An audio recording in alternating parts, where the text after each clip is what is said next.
அனைவருக்குமே வணக்கம். சற்று முன் கிடைத்திருக்கக்கூடிய ஒரு மிக மிக முக்கியமான செய்தி ஒன்று வெளியாகியுள்ளது. சற்று முன் செந்தில் பாலாஜி சிறையில் அடைப்பு, ஜாமீன் ரத்து, உச்சநீதிமன்றம் அதிரடி, இது மாதிரி செய்திகள் வெளியாயிருக்கு. செந்தில் பாலாஜியுடைய வழக்கில் சமீப காலமாகவே பார்த்திங்கன்னா ஒரு ஒரு மிகப்பெரிய சிக்கலாக தான் இருக்கு இல்லையா?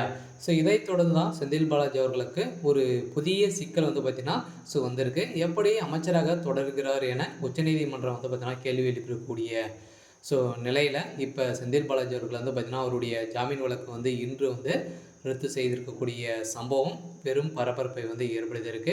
இருந்தாலும் ஏற்கனவே செந்தில் பாலாஜி அவர்கள் சட்டத்துக்கு விரோதமான பண பரிமாற்ற வழக்கில் தான் சிக்கியிருந்தா இல்லையா? இதைத் தொடர்ந்து தான் அவருடைய ஜாமீன் வழக்கு பார்த்திங்கன்னா இப்போ ரத்து செய்ய கோரி அவருடைய வழக்கு மீது தாக்கல் செய்யப்பட்டு உள்ள வழக்கில் தான் இப்போ அமலாக்கத்துறை அதிரடியாக களத்தில் இறங்கியிருக்காங்க. என்ன செய்ய போகிறாங்க அப்படின்றத தொடர்ந்து வீடியோவில் பார்க்கலாம். ஸோ அதுக்கு முன்னாடி நம்ம சேனலுக்கு இப்போ தான் நீங்கள் முதல் முறையாக வந்திருக்கீங்க அப்படின்னா மறக்காமல் நம்மளுடைய சேனல் சப்ஸ்கிரைப் பண்ணி சப்போர்ட் பண்ணுங்கள். ஸோ வாங்க வீடியோக்குள்ளே போகலாம்.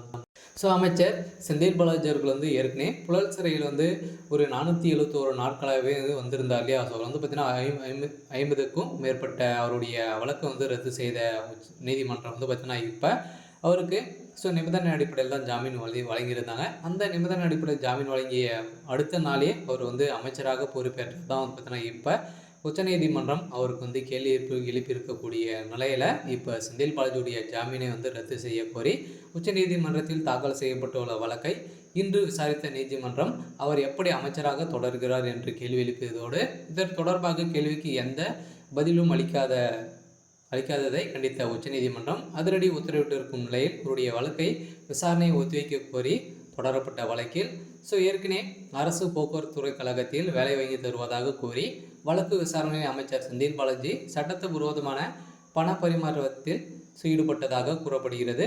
இது தொடர்பாக அமலாக்கத்துறை நடத்திய விசாரணையில் செந்தில் பாலாஜியின் வீடு, அலுவலகம், அவருக்கு சொந்தமான இடங்களில் அதிரடியாக சோதனை நடத்தியிருந்த நிலையில் இந்த சோதனை அடிப்படையில் அதன் பிறகு கடந்த ஆண்டு செந்தில் பாலாஜி அமலாக்கத்துறை கைது செய்து புழல் சிறையில் அடைக்கப்பட்டார் இல்லையா?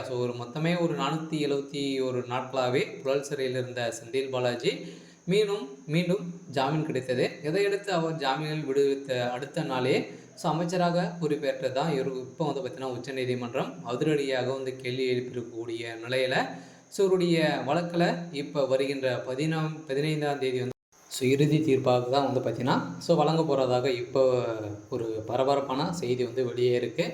அதனால் பார்த்திங்கன்னா செந்தில் பாலாஜியுடைய கதை ஒட்டுமொத்தமாக முடியக்கூடிய அளவுக்கு தான் இப்போ நடந்துகிட்டு இருக்கு இல்லையா? பார்த்திங்கன்னா அண்ணாமலை அவர்கள் வெளியிட்ட ஆதாரத்தால் ஒட்டுமொத்தமாக செந்தில் பாலாஜியின் கதை முடியக்கூடிய நிலைமை தான் இருக்குது. இருந்தாலும் என்ன நடக்க போகுது அப்படின்றத வெயிட் பண்ணி பார்க்கலாம். இது மாதிரி செய்திகளை தெரிஞ்சுக்கணும் அப்படின்னா மறக்காமல் நம்மளுடைய சேனலை சப்ஸ்கிரைப் பண்ணிக்கோங்க. தேங்க்யூ.